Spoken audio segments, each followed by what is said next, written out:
Hello everybody. Let's just check that's working. Hello everybody, thank you for the raid.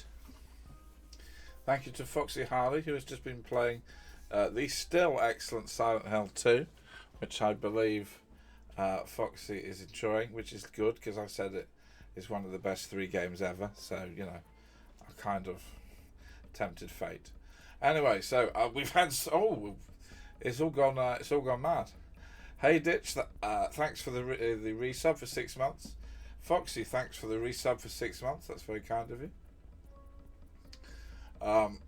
Steve, thank you for the resub again, 6 months. Hype Train level 2. And Thelonious has kicked off her 3rd month of her gift subscription. Thank you very much. It's very kind of you. So this is Ditch Boys gifted a gift sub to Westside. Thank you very much. So this is the first annual Halloween spooky stream. We did a test spooky stream earlier in the year, and it seemed to go quite well. So we're going to do a Halloween one. Thank you, Ditch, for the 2nd gift sub to Leslie. That's superb. Thanks very, very much. So you may ask, what's a spooky stream? Well, this is normally a true crime channel, where I take a lot of time and effort to research actual facts. This one is purely about the vibes. We're purely here for Halloween-y, horror-y, paranormal vibes. And it's entirely down to you whether you want to believe or not believe what I'm going to tell you. Apart from the one definitely factual one, which I've sneaked in, which is more horrifying than all the others put together. So enjoy that one, everybody. Okay, the Rude Run Incoming says, Ditch, this should be good. This should be world class. Hello, Karen. Hello, Leslie. Hello, Thelonious. Who else have I missed? Hello, Steve. Ditch, Leslie. Westsider. Right, Foxy. Right, thank you, everybody. Thank you. So, as is traditional on these things, we are... hang tight, it says. You may have... Have you broken Twitch, Ditch? That would be unfortunate. There's a lot of people whose careers depend on you now fixing whatever you've just done. Never mind. Thank you for the 100. Oh no, that is. Oh, here we are. Thank you, Ditch, for gifting a tier 1 sub to Sucky $10. Let's hope they don't come in. Although that only cost you $5. Ironically, their name is wrong. Anyway, so what we normally do, so we've got, I don't know how long this is going to go. I've got 4,000 words and some photographs. So we'll carry on. I'm expecting this to be a good length stream, so we'll see. Thanks, Tom. Thanks, Tom, brilliantly, for another... a 6th month subscription, and we're into level 3 of the hype train. Thank you very much. Okay, so we normally kick off with a few alleged ghost photos. The funny thing about being my age and having an interest in the paranormal is that when you're a child, there's hundreds of stories where people go, oh, I didn't have a camera. And now everybody has cameras, and ironically, there aren't any ghosts. Thank you, Ditch, for the $10 subscription. It's a $10 donation. That's brilliant. Thank you very much. I should fill you in, Ditch, and everybody, that Polly really enjoyed the treats we got her today. She may appear, she may not appear. As you've noticed, it would be easier to get a real ghost on this stream than Polly. But I have prepared a scene which I may move to when the time is right.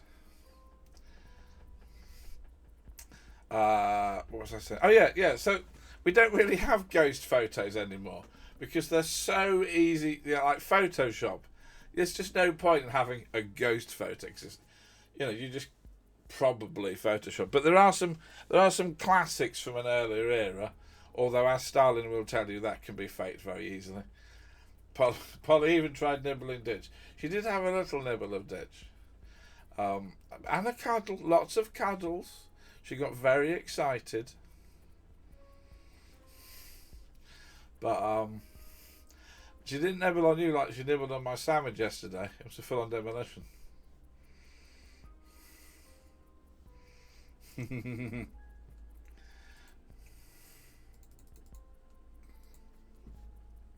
So, shall we have a look? Should we start things? Actually, this is terrifying. Steve says, if cats were bigger than us, they would kill us and eat us. Yeah. And I think I missed that episode of Doctor Who. It says you need to pick her up every time she grabs your food. She'd soon stop.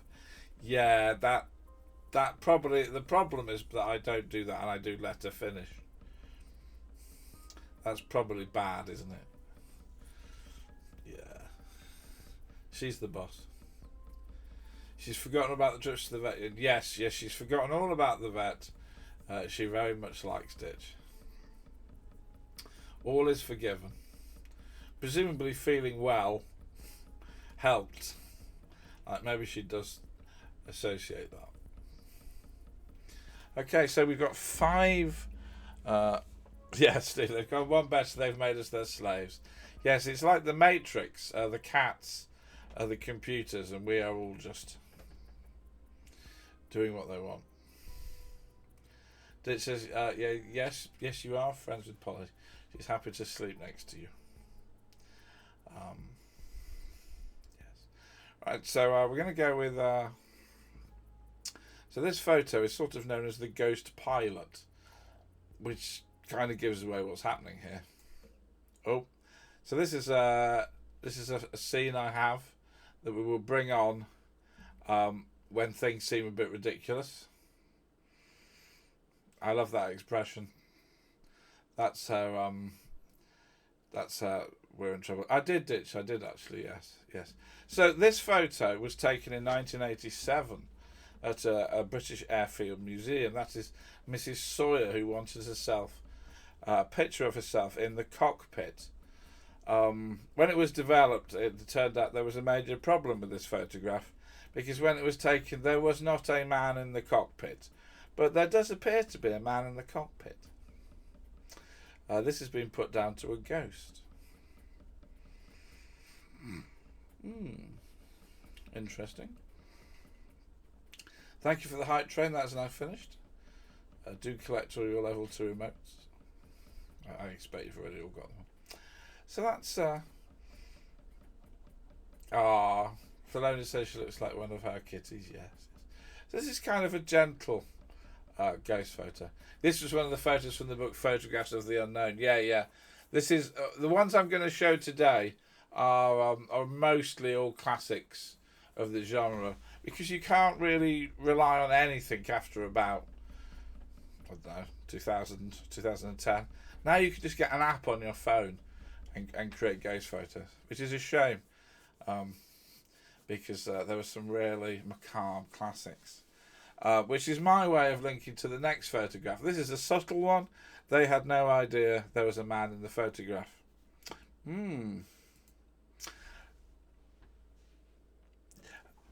I don't think I need to tell you that they also had no idea that that was in the photograph.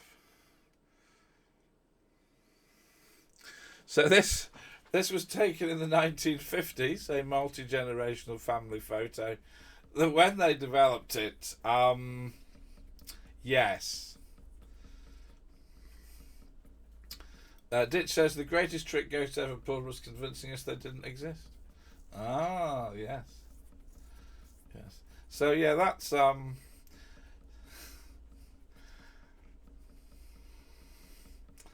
really sure what the ghost is doing at this point.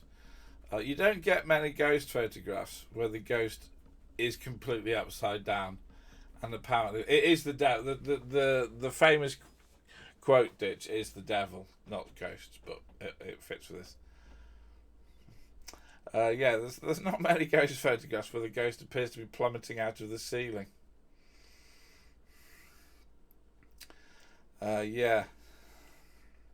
Oh, you were playing.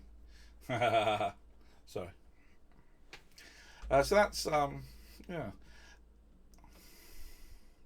There are arms though, so you do sort of wonder what's going on there. This one is a bit and shadows. Now, if I was the man dressed like an idiot in this photograph, I would not be too pleased that it's gone down in legendary history.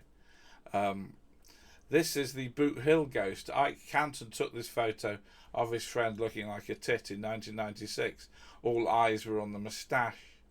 Only later did they look at the photo, stop laughing, and see a guy with a knife and a black hat in the bushes. This might not be a ghost photograph. It might just be a lunatic, which is worse. Yes, he did take November very seriously. He did. He did. The guy in the background's not got a tash, but yeah. Yeah, if you're going to get Mocktober, Movember, Me-semper, says fuck. If you're going to appear in a ghost photograph that will be looked at by paranormal enthusiasts for decades to come, make sure you're, comfortable with how you're looking, because he might not be. So this has a handy zoom in. So this photograph was taken in 1919 by Sir Victor Goddard of his squadron. The guy who's been circled is Freddie Jackson. No one's really sure why Freddie Jackson is in this photograph, because a few days earlier he'd walked into a propeller and died, which in the military does let you off appearing in the photograph. But there he is. I'm glad Karen's enjoying it. So we've learned not a ghost, got moustache, not a ghost. Yeah. So this is one of the all-time famous ones. Did he appear? Did he not? And now this is one of my favourites. So this is a meal held by the KIA photo, Guild Action Photo Exemption Certificate. So this was 1985. It's the Coventry Free Men held a meal. I think that's probably the mayor there and everything. No one present remembered there being a 7-foot monk in attendance. And I don't think they were drunk enough that they would not remember a 7-foot monk just standing in a corner. Maybe they were.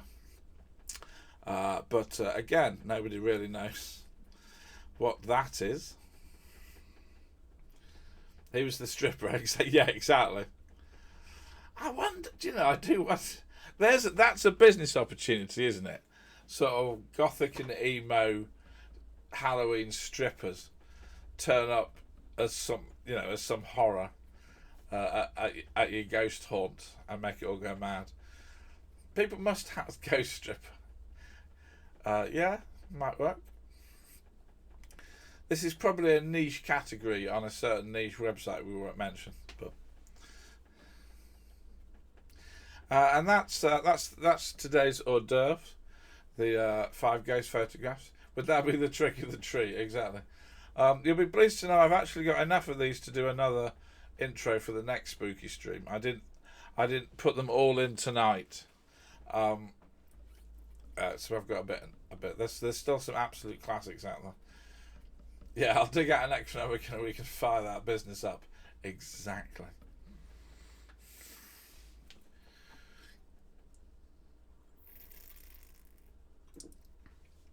Right, let's get into some spooky incidents. So Netflix are currently showing a Spanish horror film called Veronica. It's a cool film, very mild, just good vibe, just a good macabre vibe. But the really interesting thing is it's based very loosely on a true story. And when I say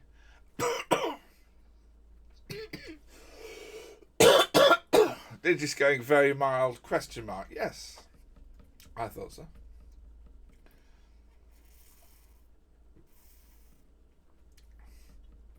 Most but not okay. So I do need to put on a content warning. You may not agree with me that Veronica is a very mild horror film. Watch at your own leisure.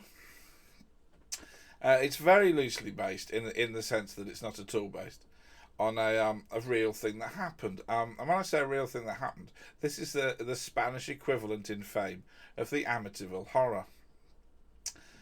Because the incident is the first ever in Spanish history to have paranormal events described in the official reports of police officers. Would recommend it as a watch, but it's not a family film. The Addams family would watch it. So let me tell you a little bit about Estefania Lazaro, and we have a photo. This is Estefania Lazaro. So, it was Spain. It was 1990. Lazaro was 18 years old. She still attended school and lived with her family. Unfortunately, she appeared to become ill. She would have convulsions, go into rages, make strange noises, and hallucinate. Obligatory teenagers, far worse than being a teenager joke here, bit of an easy one. The condition grew worse, and trips to doctors couldn't find a cause or a solution, and in August 1991 she went into a Madrid hospital for tests. They couldn't find any cause or any cure either.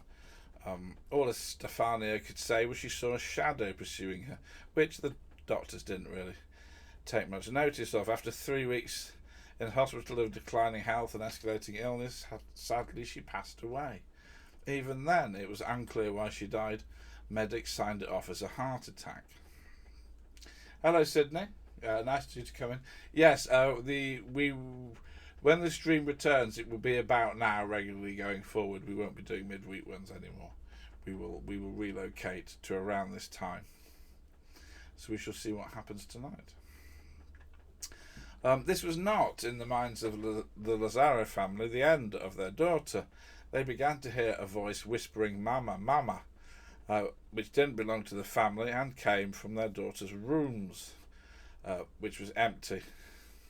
Oh, yes, sorry, I did. Yes, so I've got a new job, which means new hours, which means I am busy in the weekdays, and would rather do this at the weekends, which I think is sort of reasonable. So we shall return, but it will be at the weekend. I mean, if to my mind, my audience, the people that kindly like yourselves come in and watch, come in at an established time, sort of 11, 12, there would be very little point to me starting to then go 6 p.m. start, because none of you can make it, and I think that would be a really negative thing to do. So we're going to do it at the weekend. Yes, when I say new job, it's going really well. It's a big improvement, no offense to previous employers, and it's all going great. But it does necessitate some different hours and a different stream night.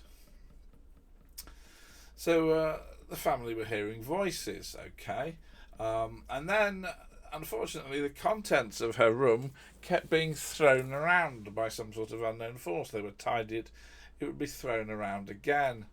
Then the voice "Mama" turned into disembodied laughter. Well,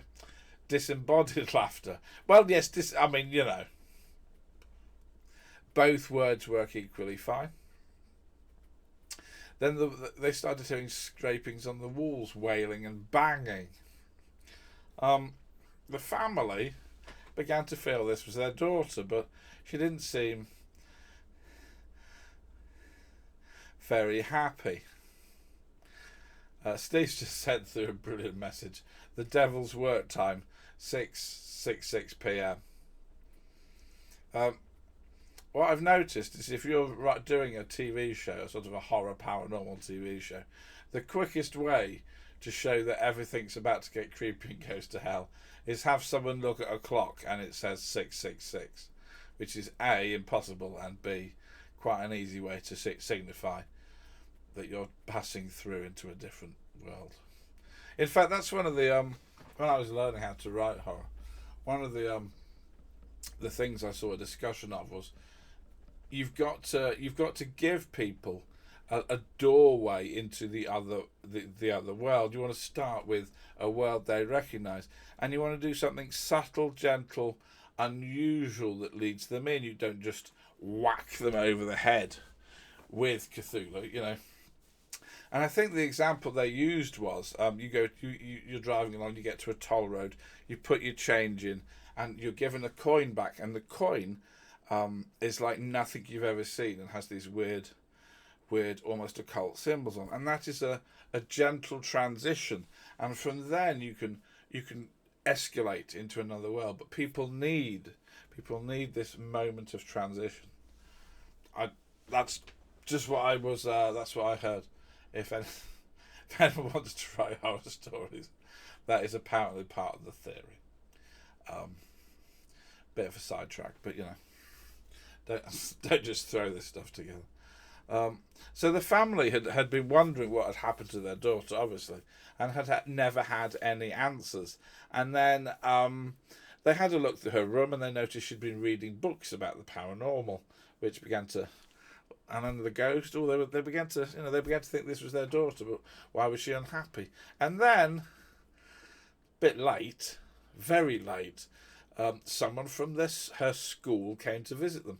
Now, several accounts of this story say a teacher from the school came to visit them.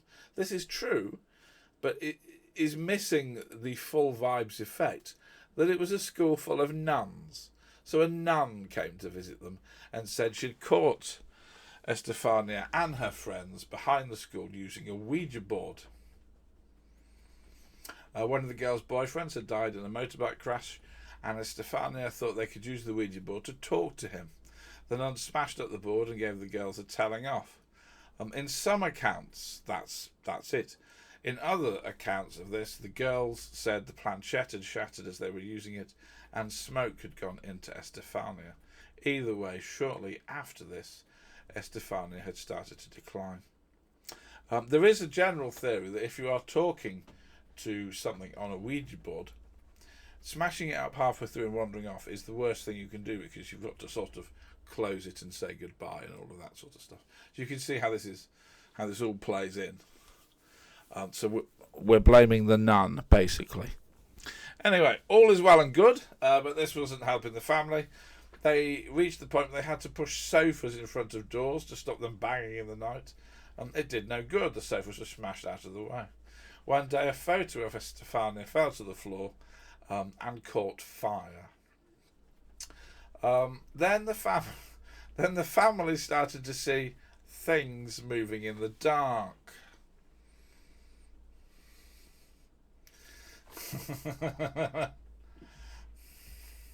So I actually got a quote from Estefania's sister.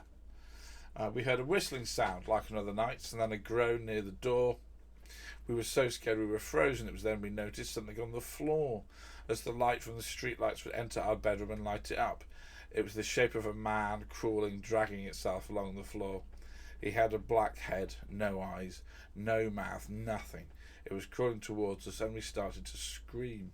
It was then that the toys we had on a shelf started to be thrown violently towards the other wall, one by one, and then we heard bangs and shouts. And bizarrely, the family's neighbours confirmed all of this as they saw it too, allegedly. A climax was reached in 1992. Estefania's mother was asleep, but woke up to feeling something sitting on her that then began to grab her arms and feet, except there was nothing visible. It was at this point that they rang the police. Might have rung an exorcist or something, but they rang the police.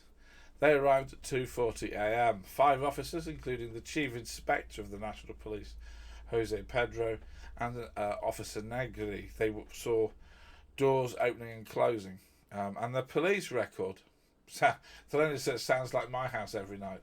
With your 200 rabbits, I'm surprised it's not noticeably worse. So the police saw things and they wrote what they saw in their account and submitted it as an official record, which is the unusual thing here. So far, the fact we have a family who are claiming things that most people might say they were making up, but other police submitted the following account. Yeah. Steve says, Officer Pedro, head of the Mexican Cartel Party Committee. We sat with the family. You could hear and see how a perfectly shut cupboard door would open and shut. We checked the door. It was perfect. Moments later, we saw a tablecloth on the table became stained by a brown substance that the inspector has identified as drool-like. When we checked the bedrooms of the house, we saw a wooden cross spin upside down, and the metal Christ upon it was ripped off. One of the daughters then placed the cross behind the door on a poster. Then, in the same moment, appeared 3 nail-marked scratches down the poster. Oh, 3 bunnies! It's all the cats. Oh, you do have the cats. So I got it backwards. Well, I do like cats. That's an ideal situation.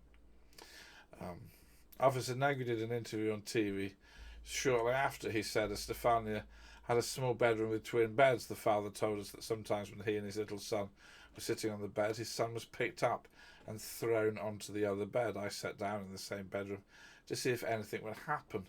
We heard a terrible scream behind us, which came from a balcony. I quickly opened the door and ran out to see if I could see anything, but there was nothing. No fallen stones, nothing. It was 2:30 a.m. in the morning, and the noise was dreadful. When I first entered the room, I noticed it had a large wooden crucifix on the wall, and hanging off it was a smaller, pearly crucifix, like the one children get at their first Holy Communions. There was also a poster. Moments later, the crucifix had been turned upside down. The little crucifix was on the floor, and the poster and the door had 3 or 4 deep scratches in them, as if something had clawed through the poster and deep into the door. On police advice, the family left the home, moved elsewhere, and then finally found some sort of peace. None of this will spoil the movie, should you want to watch it, because the movie mostly refs completely differently on what we've just seen. And that is the strange story of the Lazaro incident. Thank you for the gigantifying Polly, who might as well be a ghost as far as you're concerned, because she never appears. In fact,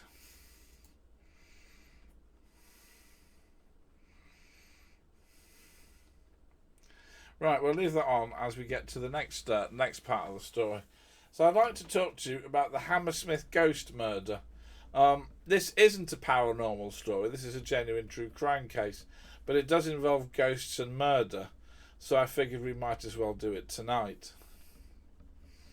So it was 1803, November, and the locals of Hammersmith in London became troubled by a ghost.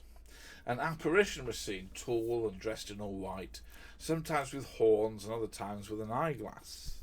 But this ghost didn't just haunt, he began to attack. An old woman was grabbed by it near Hammersmith Church, as was a pregnant woman. Their sudden deaths were attributed to fright.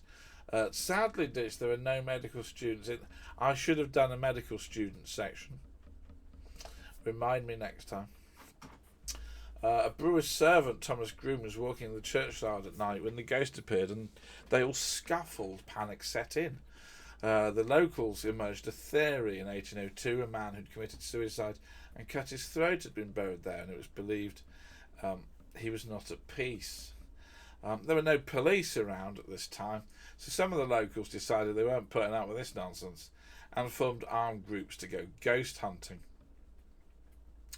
And this became a bit of an issue. On the night of January 3rd, 1804, an excise officer called Francis Smith was out with his shotgun hunting for the ghost.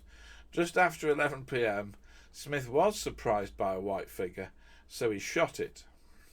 He shot it dead. Having done this, he realised it wasn't the ghost or a ghost. It was Thomas Millwood, a plasterer wearing the white linen and white apron which marked out plasterers. He had simply shot dead a plasterer who was walking home. A crowd soon gathered, but Millwood could not be saved.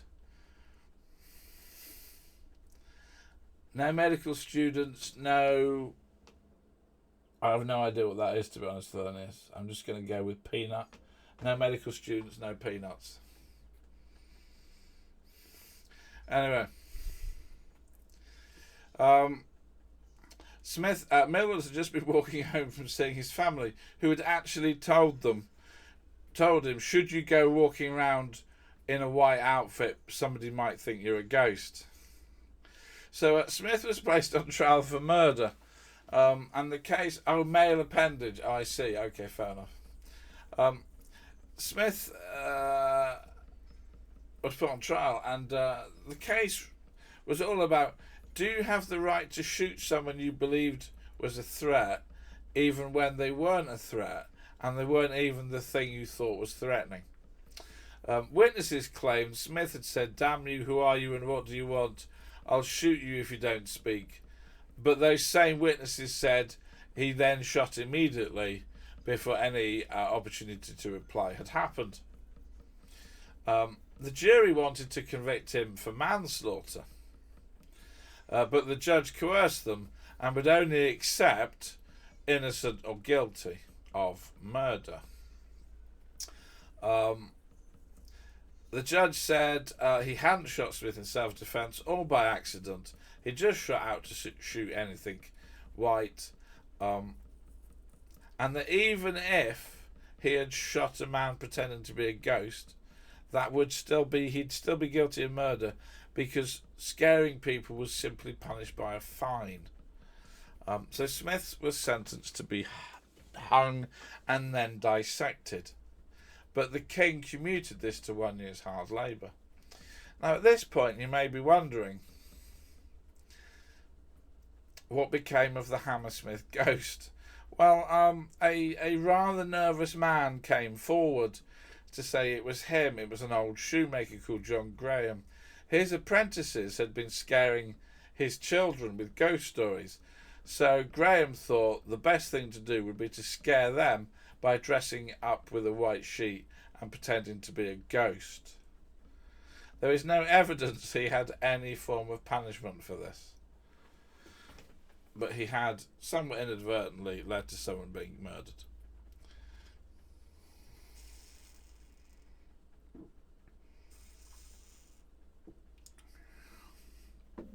I've done all of that and I've not put on the... So this is a contemporary illustration of the man in his plasterer's outfit walking home, being shot.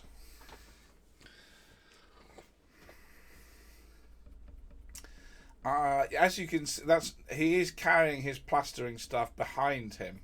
He's not got some sort of weather vane on his head, although you will notice he does have a cloth around him, so you can see how a mistake might happen, maybe.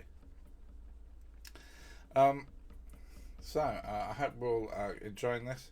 I realise there's only been limited paranormal content, but don't worry, it ramps up from here. So I want to talk to you now about a faulty psychic. If you're a psychic and your job is to find a body, what would you call a success? What would you call a success? I want you to bear that in mind. So what I'm about to tell you is completely real. How we arrive at the conclusion of this story, you might want to choose it's paranormal, you might not, but I assure you the basic facts of this are real. So in 2010, 6-year-old Keisha Abrahams went missing from her home. There she is. Police searched for her, and their chief suspect of the Hammersmith ghost, Tegan says, "I can sympathise with him. After having some workmen around recently, I felt like shooting a lot of them too."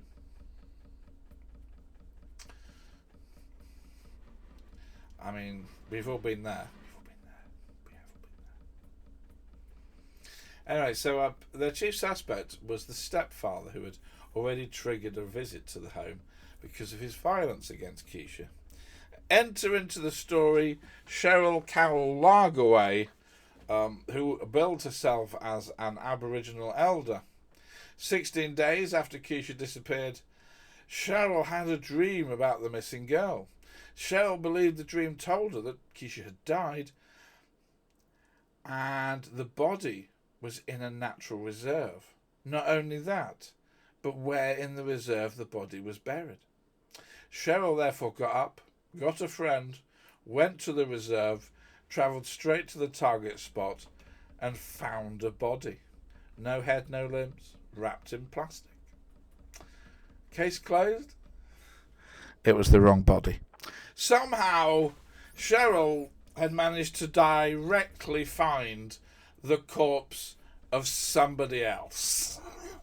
It was identified as 31-year-old Christy McDougall, who had gone missing the previous year.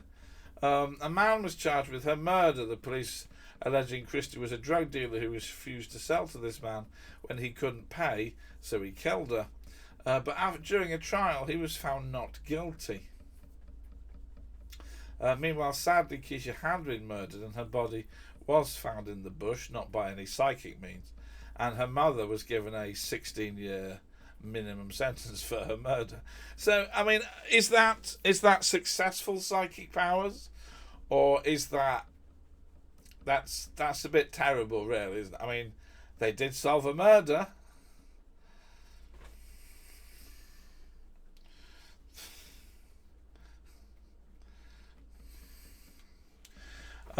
And now we enter a section.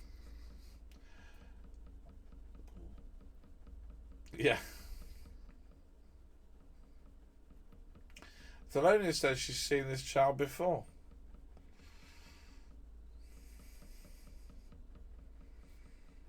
Okay. It was probably on the news a lot. I mean, that does sound rather incriminating, Thelonious, if I'm being honest. Would you like to do an exclusive interview about anything?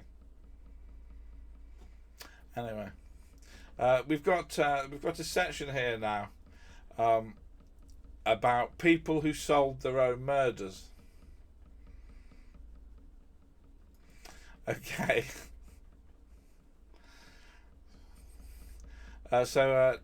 Teresita Barca was born in the Philippines in 1929. She moved to the US to pursue a music career, studied at Indiana University. She had to earn money to live, so she spent all her time juggling two careers, rising through healthcare to become a respiratory therapist and studying for a PhD in music at night. Oh, thank you, Ditch, for gifting Sydney a sub. That's very kind of you.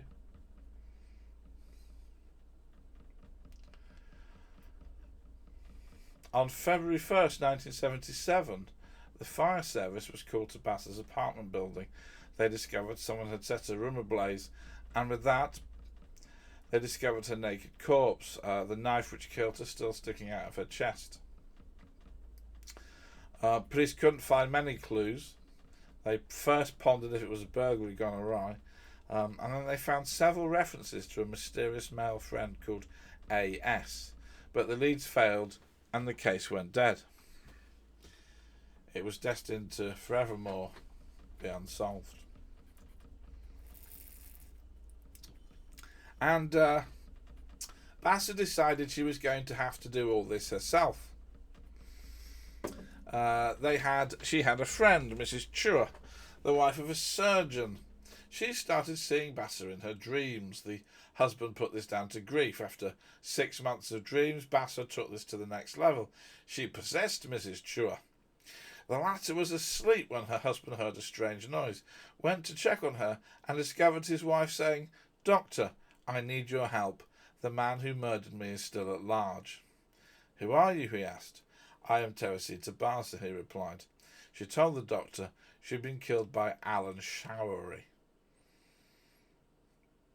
I can't make that sound less weird. I don't know what the Showery family history entails that would get you that name. Maybe they were very clean. Anyway, when the ghost went and Mrs. Chua awoke, she couldn't remember any of this happening, and the couple decided to write it off as a weird dreaming incident. So Bassa had to do it again. "Doctor," Mrs. Chua's spooky voice said, Why have you not gone to the police? I told you who my killer is. Which is a fair question if you've gone to the trouble of possessing somebody. The doctor says he's got no evidence or no idea who Alan Showery is. Presumably after a very long spiritual sigh, Basser said he took all her jewellery and gave it to his girlfriend. This time the doctor went to the police, mostly because he was now being harassed by a ghost. The cops weren't too interested, but as they had literally no other idea, they gave it a shot. It was a simple matter to look Alan Showery up on the computer, discover that A, he was real, and B, he'd previously been done for robbery and sexual assault. He worked in the same hospital as Basser, so they questioned him and he gave an alibi. He had gone to Basser's room, he'd gone to fix a TV, he couldn't do it, and then he'd gone home to fix the electrics in his house, which was a totally unnecessary made-up alibi that fell apart when they asked his girlfriend, who said there'd been no electrical problems. They asked her if he'd given her any jewellery. She said she had, and Basser's family was able to identify the jewellery as Basser's. Showery broke down and confessed. After 2 trials, he was found guilty of murder and given 14 years. This is Teresita Basser, the woman who had to solve her own murder.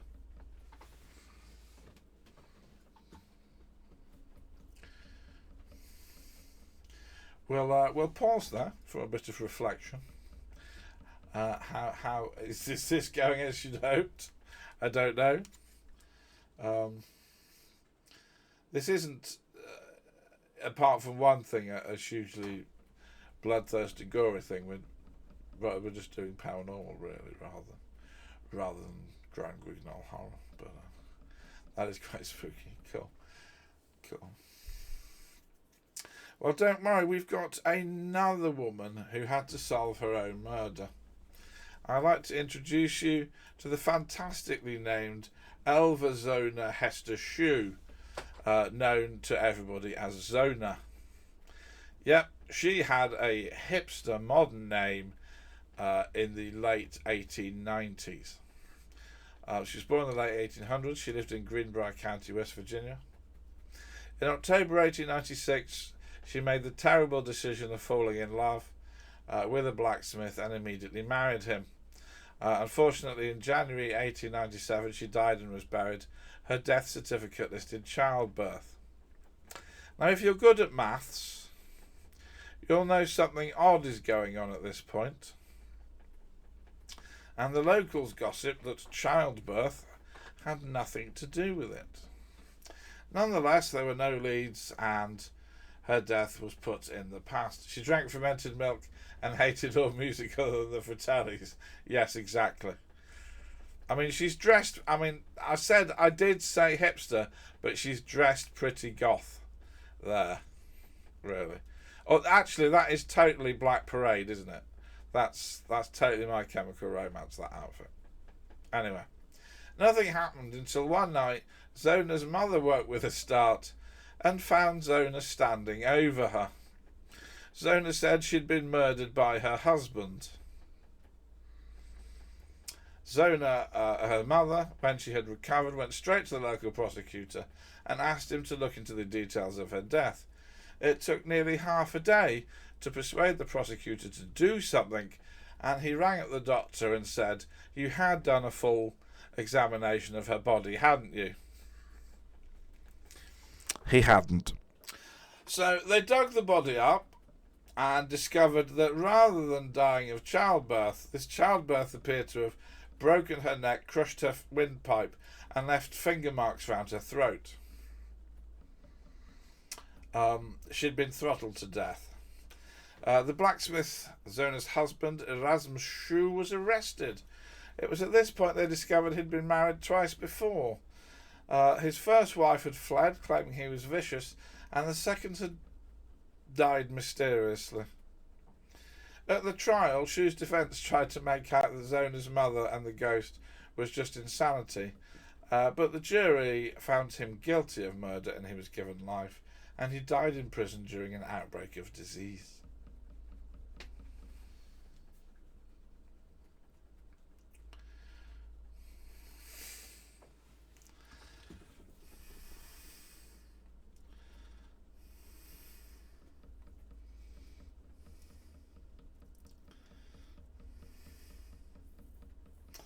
So we're going to move forward a little bit in time. This is a story where the beginning and the end is 100 years apart. Much like a lot of, much like pretty much everything in this, there's a lot of things that definitely did happen, but it's the causes that you may want to consider whether they're paranormal or just very, very, very weird. So I'd like to talk to you about something that is actually known as the Axe Murder House. Yep, they actually... There it is, the Axe Murder. They're not subtle. They're not subtle. As you'll find out in a minute, you can actually stay in... Right, somebody thought, I know what, a load of people died in this house. We'll sell it and then do it up as a guest house and people will pay to stay in it. That's brilliant. There's enough total weirdos to fund essentially the worst place on Airbnb possible. I'm getting sued now, aren't I? Okay, sorry. It looks lovely. I'm sure it's fine. I'm sure if you want to stay in a house that's only notable because there's been a massacre, you are in no way weird. Right, so speaking of the massacre, Tom says, book me a room. Well, actually, this something happens a bit later on that might make you reconsider that. So the Villisca axe murders happened in Ira in 1912, and they definitely did happen. This is real. The 6 members of the Moore family lived in this house.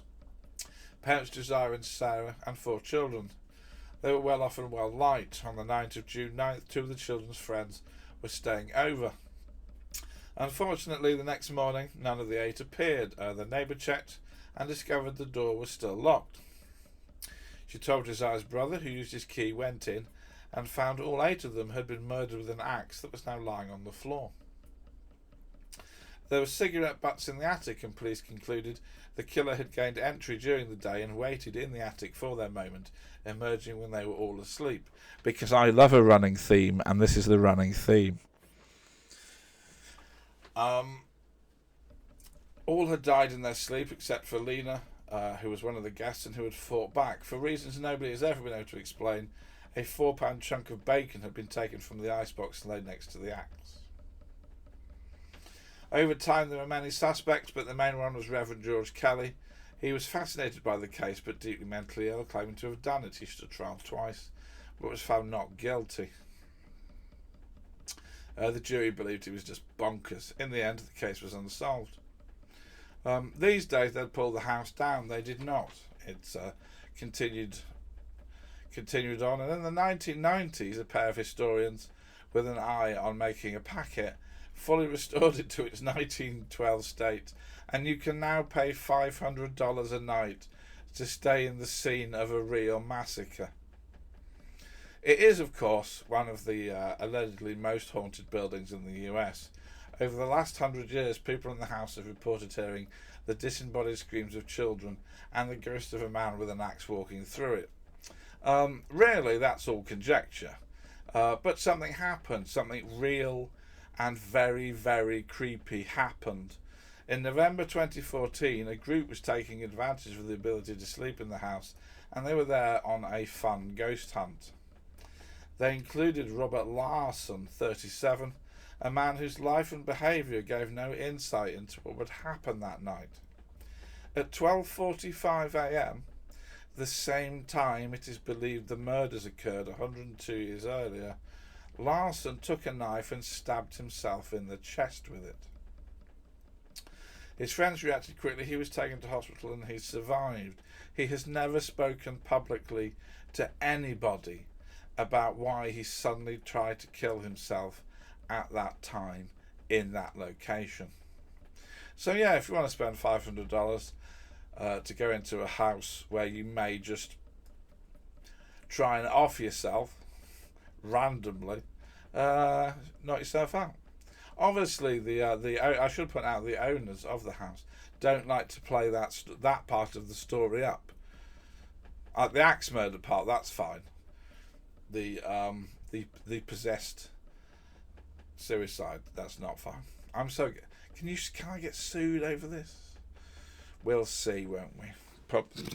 Maybe we won't put this one on YouTube. Now, are you there, Foxy? Let me know if you're in the chat.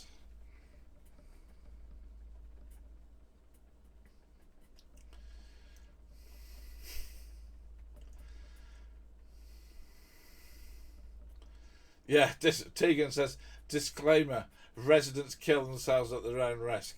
In that case, Foxy, I apologise because I had to do a haunted doll story for Foxy, but I decided to do the silliest, stupidest haunted doll story possible. I found a haunted doll story about Elsa from Frozen.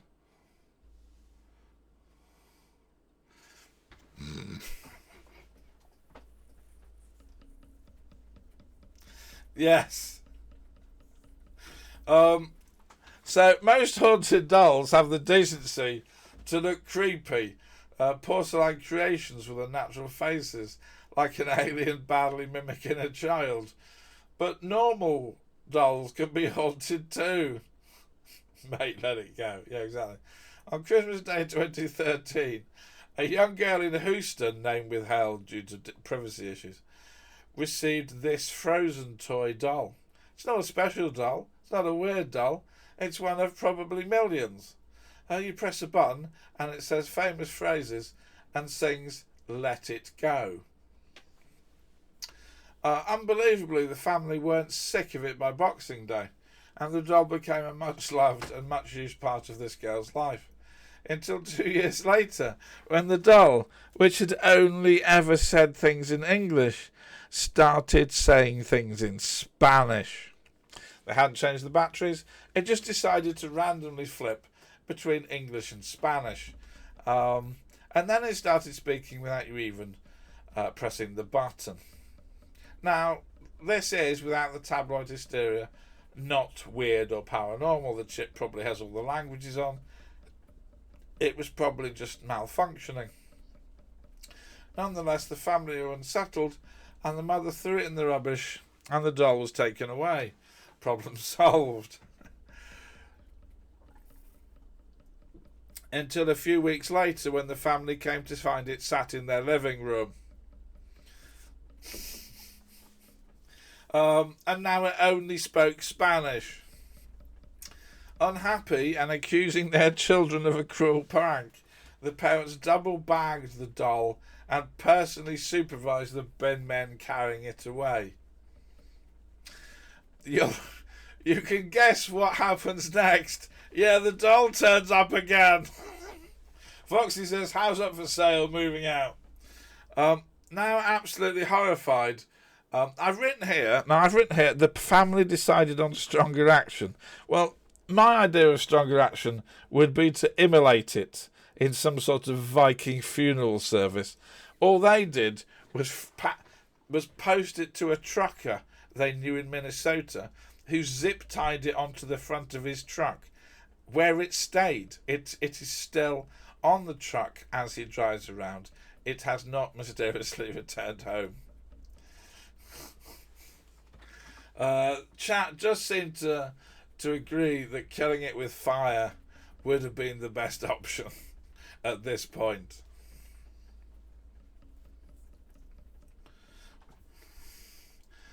Right, we've got 4 stories left. Do you want me to save the worst one till last? Because in my notes I've put it in now, but I think I'm going to save it till last.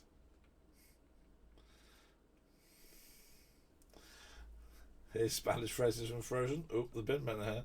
Yeah, we'll save this one till last.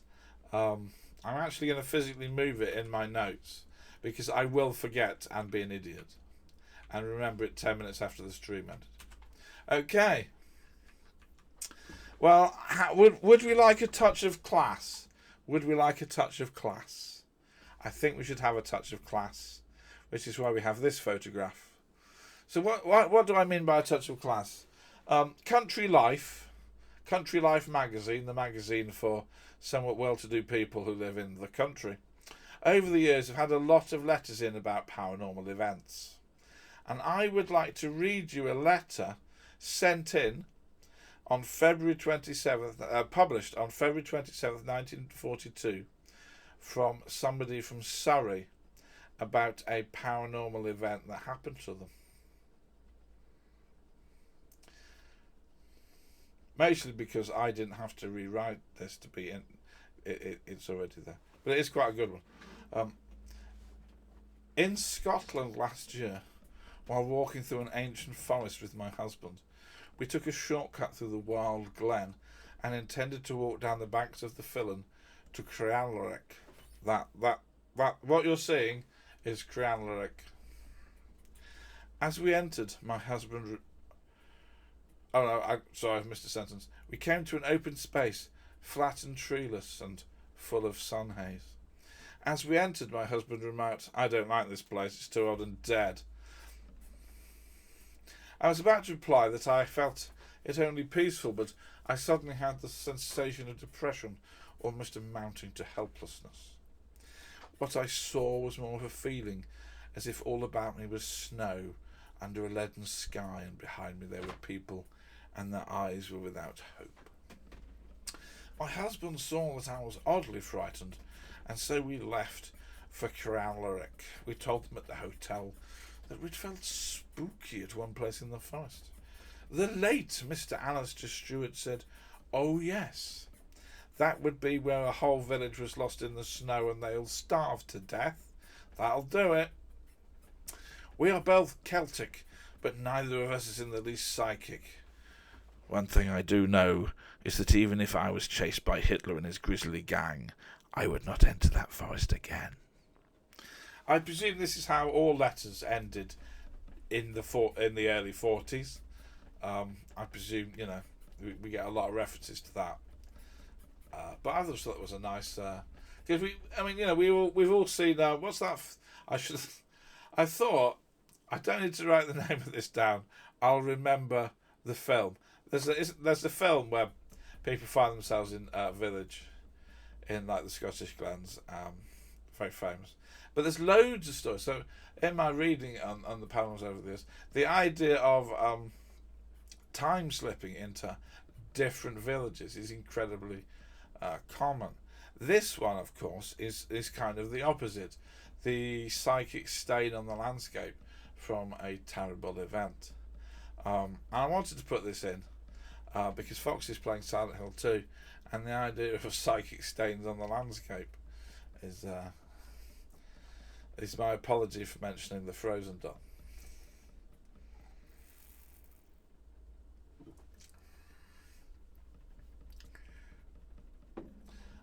So we've got two stories before we get on to the final one. Both of these stories are about haunted buildings. But it would be very easy for me, as somebody who grew up in Britain, to just do endless haunted British buildings. We have a large American audience, so I found two haunted American buildings. And when I say that it would be easy for me, every mansion in Britain has a ghost story, like all of them. In America, this is a bit less common, but the Lemp Mansion in Missouri is allegedly one of the most haunted in the country. Not due to murders, due to something else. So the modern Lemp Mansion trades on its past, running ghost hunts, murder mystery night, and for that, special couple weddings. I should have got a sponsorship from some sort of travel company, because this is the second place you can rent out, despite the fact awful things have happened in it. If you're a couple of goths and you want to get married, this is the place. Anyway, across recent decades, guests and diners have seen doors slam, heard the sounds of crying and moaning coming from empty rooms, and some visitors have been struck down by the feeling of burning, even if there's no flame. Cancel the wedding. Cancel my wedding. We're not. No. Okay. It's a real roll the dice place. Stained with the doom that befell the Lamp family. For if any home in America is cursed, this is the one. Adam Lemp was a German who immigrated to America, setting up what became, Tom, are you listening? What became the first facility for lager in the US. He used underground caves to store his barrels and keep them cool. And when his son William took over the Lemp business, it really soared. They were rich and famous. William wanted to marry and live closer to the plant, so in the 1860s he had the Lemp mansion built over the cave system. You can't help some people, can you? Well, when has that ever been a good idea? Not even Saddam Hussein building it over a cave system was a good idea.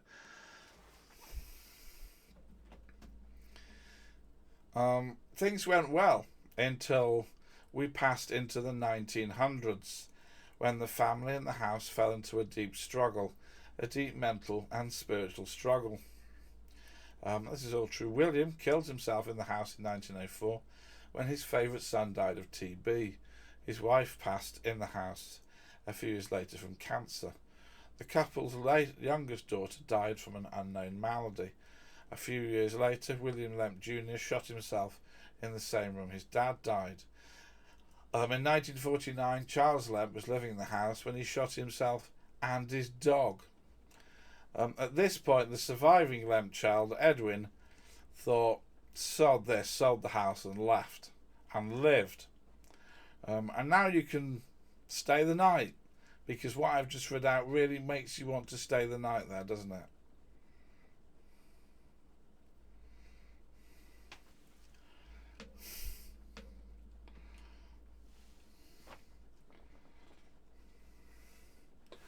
And of course, being an idiot, this is the Lemp Mansion.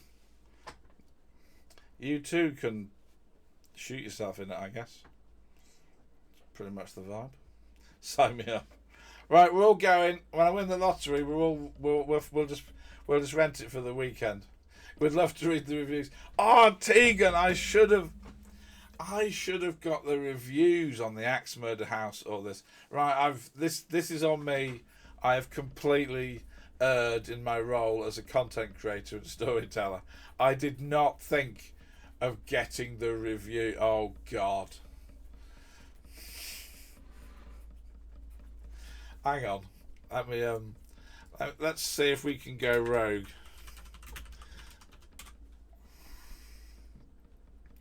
Are there?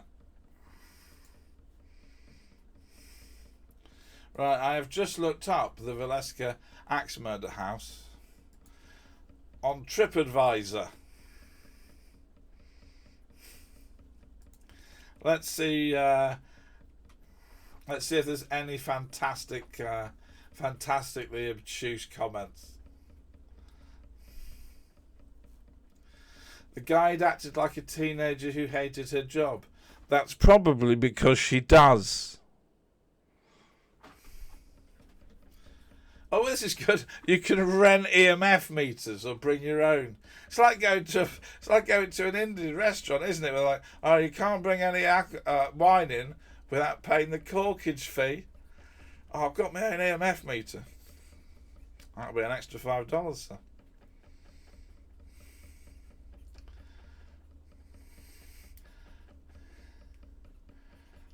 This house was featured on BuzzFeed, so we thought we'd go.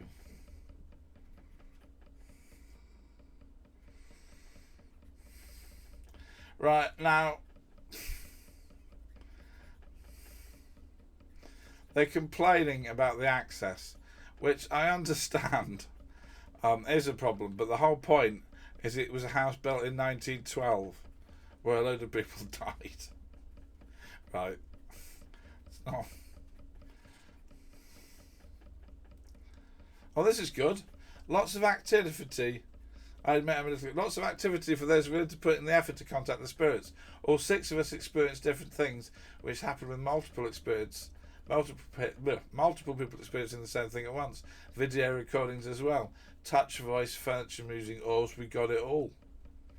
No evil spirits, just the Moore family. Well, isn't right? So they're all still there. That's a cheerful thought. They're there, and people come to sit. Can you imagine it? Like you're haunting a house because you've been terribly murdered, and every day somebody comes to stay in your house because they want to experience where you got that would, and yeah, I would also be touching and throwing things at the guests. Yeah, Sydney says my next stream is live from the house. I don't think I can afford the house.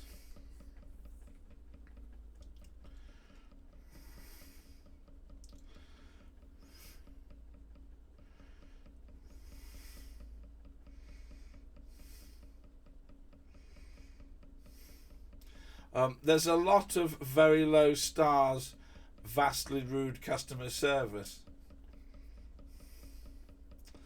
Yeah, you were trying to rest in peace, and these idiots keep summoning you.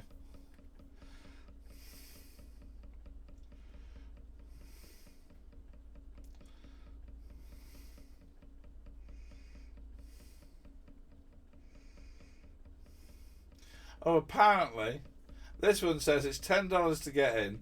You're only allowed 15 minutes on the tour, and the tour guide talks so fast you can't understand the story of the house.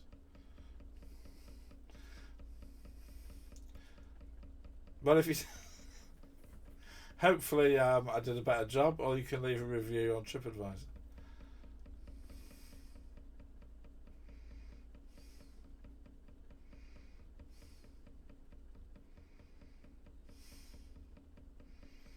Right, well, I think we've done enough.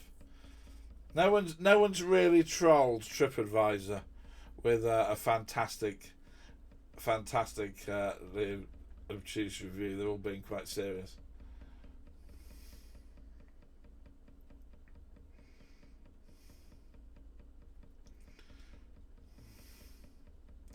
But what I have discovered is the customer service is legendarily awful.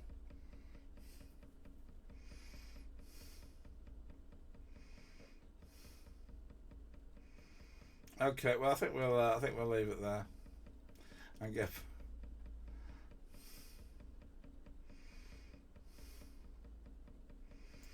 What I've also learnt from these reviews, if anybody here has a haunted house, if you want a load of people to come into your haunted house, get yourself on Ghost Adventures, because half the reviews mention it. That's the key to flogging tickets to your murder scene. Anyway, we'll do another one. 1000 Lombard Street. So Patricia Montadon started as an American it girl, rose through the fashion industry, and became a talk show host and in-demand socialite. By the 1960s, she was living in 1000 Lombard Street, the home to many a major party, and everything went great for 8 years. Things took a turn in 1967 when Patricia held an astrology-themed party. A tarot card reader was one of the entertainments. But the reader acted really bizarrely, and what we're going to describe for legal reasons as a situation developed that left the tarot reader flouncing out and putting a curse on Patricia and her home. Patricia laughed it off until music started coming from empty rooms, and naturally cold winds blew through the house and she heard footsteps. The home appeared haunted suddenly. But this curse wasn't just paranormal. Patricia was robbed and harassed. Patricia decided she'd had enough of this curse and moved out. Unfortunately, this did not help her friends.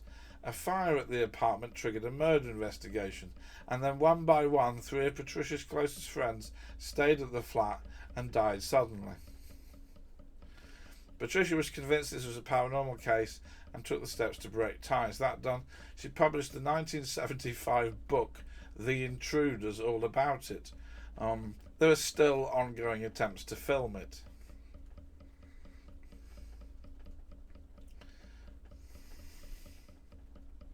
So the question I want, if somebody could knock up a poll for me, the question is, we've done 3, and we've done 2 houses where you can go and stay in a place where horrible things happen and it's haunted. In chat, yes or no, would you go and stay in any of these houses? Let's ignore finance. Let's just say you had a free opportunity. Would that interest you?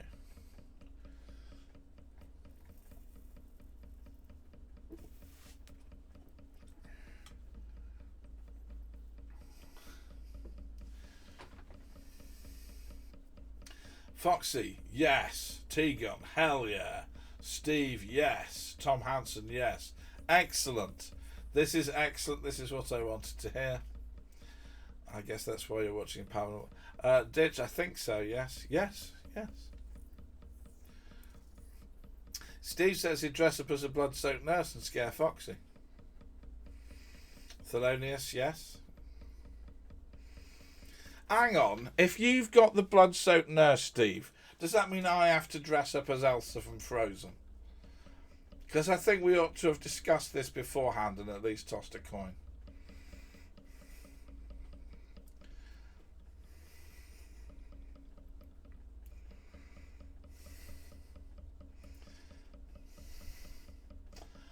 So this has only really taken 70 minutes, which I apologise for.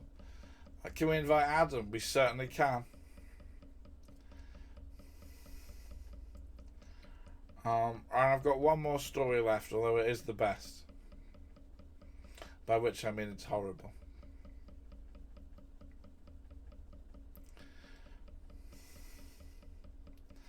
Steve says, mate, if you're going to dress up as Elsa from Frozen, go for it, sunshine. We're all rooting for you. If I get one DM going, why did you not put on Elsa costume for this stream? Anyway, we're going to do a story about this man. Rob, just let it go. So we've done quite a few historical stories. We've done quite a few paranormal stories. I'm now going to tell you a story that is neither historical nor paranormal. This happened very recently and is very true. However, Halloween is horror. It's creepy, macabre, terrifying things. And I feel that this story is the most horrible one we're going to cover tonight. Because it could happen to any of us. So, this is Thomas T.J. Hoover, who was a 36-year-old man when he experienced an overdose. He was taken to hospital, the treatment was ineffective, and the doctors declared him brain dead. His family made the difficult decision to agree to donate his organs. TJ was scheduled to be taken from the room for the procedure. The family said their final goodbyes. Their brother and son was about to sadly end his life.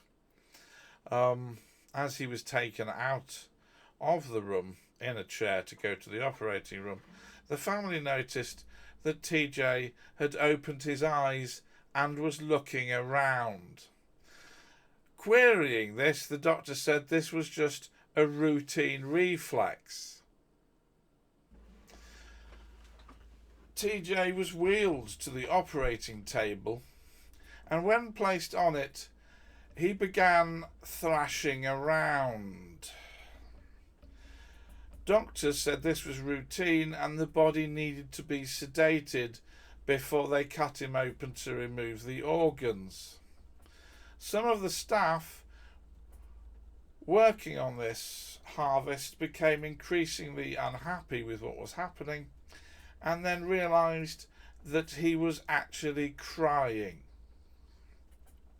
The staff in the operating theatre came to a group decision to stop because the patient appeared to be alive with a meaningful chance of survival.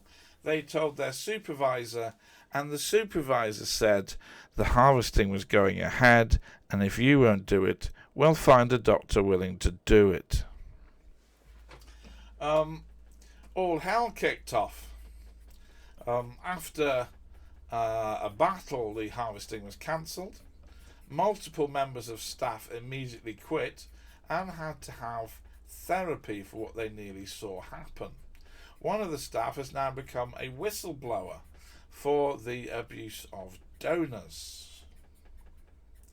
TJ was taken back for treatment. He did regain consciousness, and while he has trouble walking, talking and remembering, is living a good life, having been on the verge of sedated and chopped up by a few hospital staff that seemed to put timings, forms ahead of actually looking at what was happening to the patient.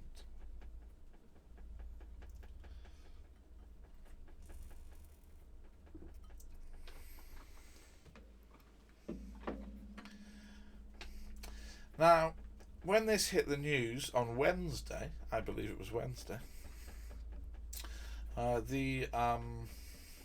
organ donation advocacy society sort of said, we really wish you wouldn't report on this because it might put people off donating their organs, while other people pointed out that this might happen slightly more than we would like it to. So, yeah. That's a fun one to end on, isn't it? That's not a ghost in a house making oh noise. That's, you may accidentally get chopped up by some mad hospital staff. And that was the Halloween 2024 spooky stream. I hope you've had a good time. We will end as we began with some calming, angry medical students. Did you think I'd let you down, Ditch? Did you think I would do this without bringing in some crazy medical people? Tegan says, poor guy, I opted out of organ donation a few years ago because of stories like this. Yes. Well, you know, just thought I'd throw that one in. Just thought I'd throw something genuinely horrible in at the end. Alright, thank you everybody. I've really enjoyed this. This has been great. It's been too long since I've streamed. And I've really enjoyed the vibe. And thank you all for coming in here and supporting me. We will be back with a weekly true crime show. I'm not sure how long that will be. It will be Saturday nights. This is going to be the regular home. I'm not sure at what point. So let me give you an insight.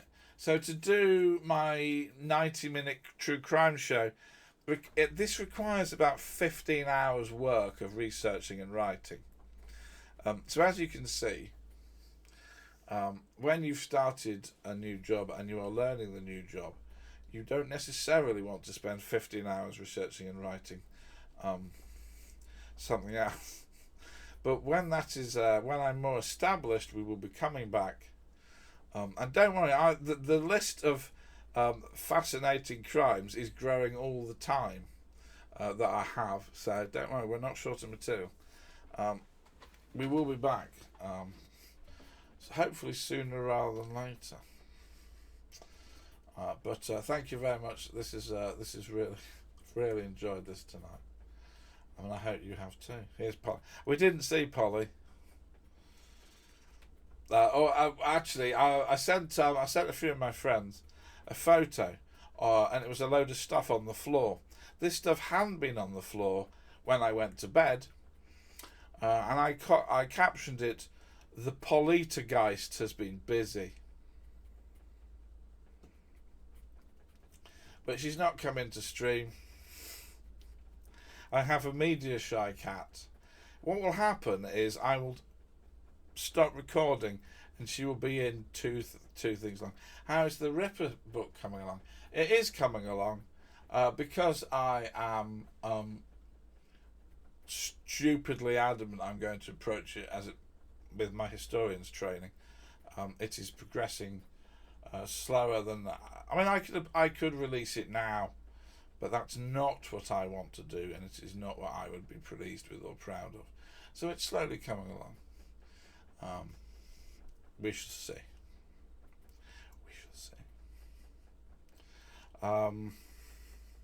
There has been some Jack the Ripper news. In fact, indulge me for 5 minutes. So a few years ago, a bloke put out a book, and he was adamant he'd solved the Jack the Ripper mystery, as a great deal of people are. He claimed he claimed that when one of the victims died, there was a shawl at the crime scene, which was taken by a policeman, passed down through the family, and which this man had been able to buy. This is highly questionable. He then claimed he had DNA tested the shawl and found evidence of both A, the victim, and B, a man who he believed to be the suspect. Now, I'm not going to give the names at this point, because there were many. There was like a fishing net full of holes in this story. Anyway, a couple of weeks ago, he published a new edition.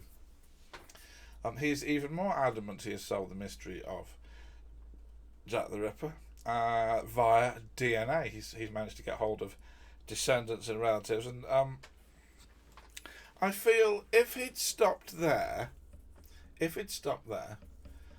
might have gone better for him, because there's this thing in Ripperology where some people just for no reason at all decide that the answer is a vast Masonic conspiracy theory. And he has gone, as far as I believe, vast Masonic conspiracy theory. He already had the DNA thing. He could have pursued the DNA thing, and then for some reason he appears to have gone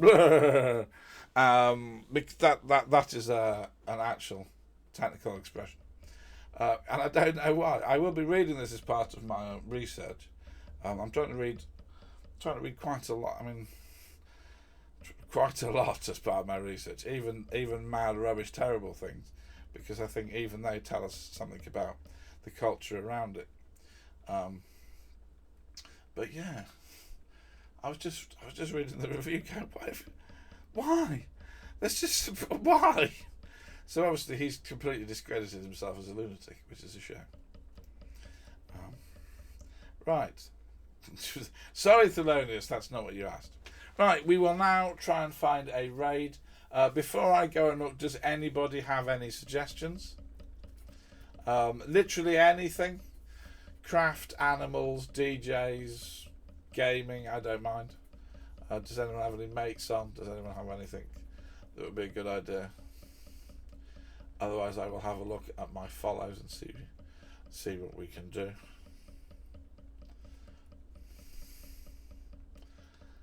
Donald Trump is streaming. Well, the real one or the AI one? Somehow I don't think Donald Trump's going to give me a shout out, did you?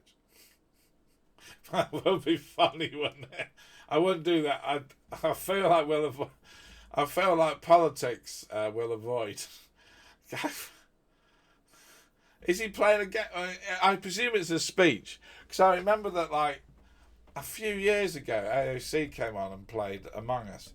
Can you imagine Among Us? Let's raid Trump. All right, let's raid Trump. We are going to raid Trump. How do I find Trump? He must be on the banner on the homepage, right?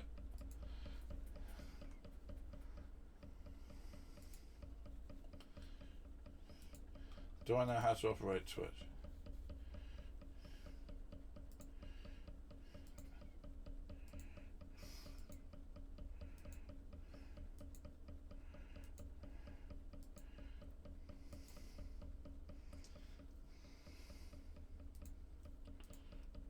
Oh, there we are. Thank you.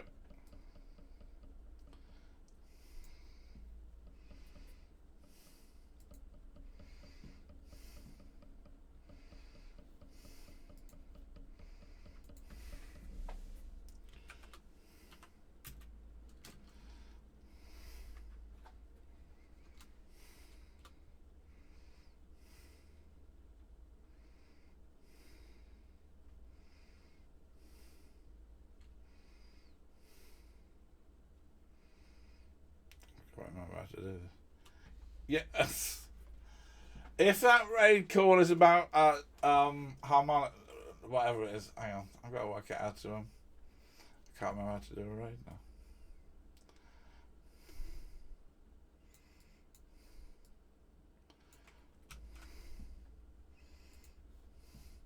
There's got to be a set area. Right.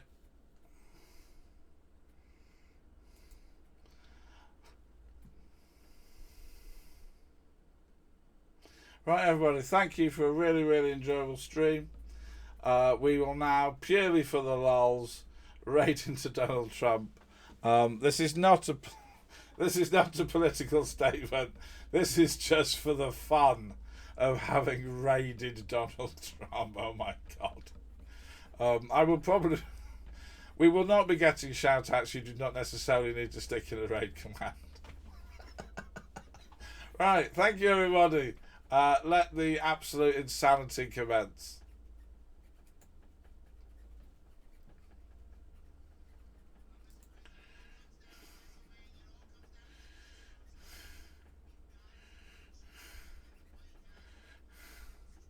Has that worked? I don't think that's worked. What have I done?